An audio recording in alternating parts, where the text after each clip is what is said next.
Welcome to Echoes of the Past, bringing you memories, musings and ramblings from a time long since gone.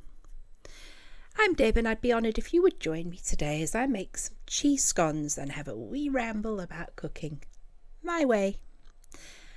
I'm not a big recipe follower, and the reason why I'm not is because in the real world we often just have to make do with what we have. Yep, I know, I can hear you guys groaning from here. I know, recipes exist for a reason.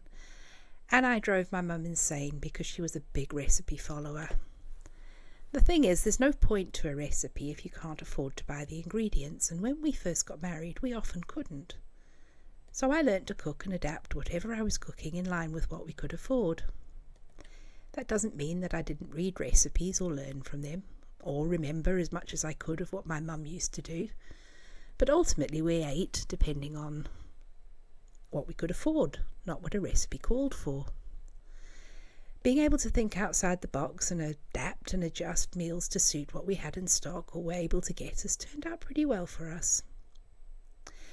So I hope you enjoy this video and I hope you have fun making your scones. Don't get too hung up on specifics. A wee tweak here and there isn't the end of the world.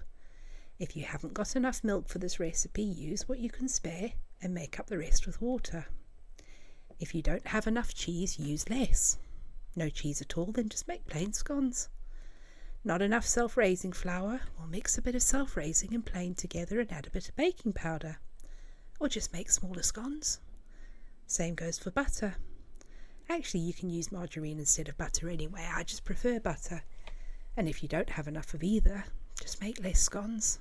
That's better than no scones. Funny thing is, you might actually find you prefer your tweaks, so just go for it. Don't be put off by expensive recipe ideas.